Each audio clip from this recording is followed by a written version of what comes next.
আসসালামু আলাইকুম এভরিওয়ান, সবাই কেমন আছেন?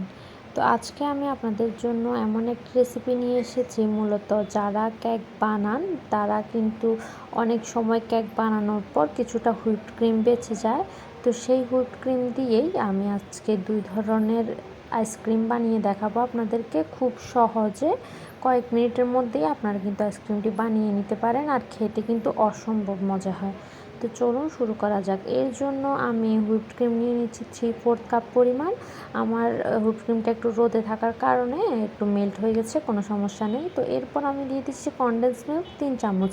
আপনারা কিন্তু বুঝে দিবেন, আপনারা আর একটু বেশি দিবেন, তবে আমি মিষ্টি খেতে পছন্দ করি না বেশি, ওই জন্য কনডেন্স মিল্ক কম দিয়েছি। আপনারা যারা বেশি খেতে চান তারা আর একটু বাড়িয়ে দিতে পারবেন। এরপর আমি ভ্যানিলা এসেন্স দিয়ে দিচ্ছি 1/2 টিস্পুন পরিমাণ। তো দেওয়ার পর আমি ভালো করে কিছুক্ষণ মিশিয়ে নিব। আমি কিন্তু এখানে কোনো বিটার ব্যবহার করছি না, আমি কিন্তু স্প্যাচুলা দিয়ে ব্যবহার করছি। তো ভ্যানিলা এসেন্স মেশানোর পর, ভালো করে মেশানোর পর সবগুলোতে আমি একটি প্লাস্টিক বক্সের মধ্যে, গ্লাসের মধ্যে আমি ঢেলে নিব। আপনারা দেখতে পাচ্ছেন, আপনারা সুবিধা মতো যে কোনো গ্লাসের মধ্যে ঢেলে নিতে পারেন, কোনো সমস্যা নেই, বা ছোটো বক্সের মধ্যেও ঢেলে নিতে পারেন। তো আমার একটি গ্লাসের মধ্যে ঢালা হয়ে গেছে, তো একটু ট্যাপ করে দিচ্ছি যাতে ভিতরে আর বাউল থাকলে ওগুলো বের হয়ে যায়। তো আমি একটি বানিয়ে এটা পাশে রেখে দিচ্ছি। তো আরেকটি বানানোর জন্য আমি এখানে চকলেট সিরাপ, যেটা আমরা কেক বানানোর জন্য ব্যবহার করি, আমি সেগুলো 2 টেবিল চামচ দিয়ে দিয়েছি।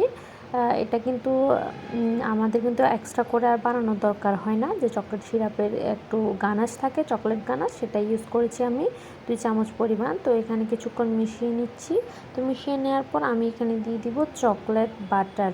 আপনারা কিন্তু চকলেটও ব্যবহার করতে পারেন, কোনো সমস্যা নেই। আমি চকলেটটা দিয়ে দিচ্ছি, বা আপনারা চাইলে চকলেটটাকে মেল্ট করে ব্যবহার করতে পারেন।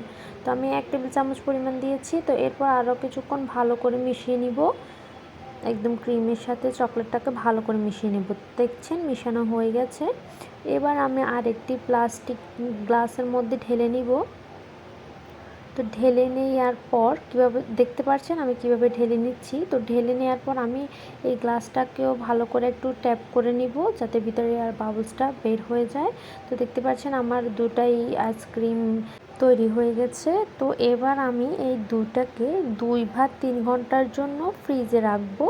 আপনাদের কম বেশি লাগতে পারে, কোনো সমস্যা নেই। তো আমি 3 ঘন্টা পর নামিয়ে দেখাচ্ছি যে আইসক্রিমগুলো কতটা দেখতে কতটা সুন্দর হয়েছে, আর খেতে তো অসম্ভব মজা হয়েছেই। দেখেছেন চকলেট আইসক্রিমটা কতটা ক্রিমি, কতটা সফট হয়েছে, আপনারা দেখে নিশ্চয়ই বুঝতে পারছেন। এটা কিন্তু খেতেও অসম্ভব মজা হয়েছে। তো আমি এখন ভ্যানিলা আইসক্রিমটা দেখিয়ে দিচ্ছি আপনাদেরকে। এটা কিন্তু দেখতেও জোস হয়েছে, খেতে অনেক লোভনীয় লাগছে। আমার কাছে স্পেশালি ভ্যানিলাটা ভালো লেগেছে, কারণ আমি চকলেট তেমনটা খাই না। তো আজকে এই পর্যন্ত। আল্লাহ হাফেজ।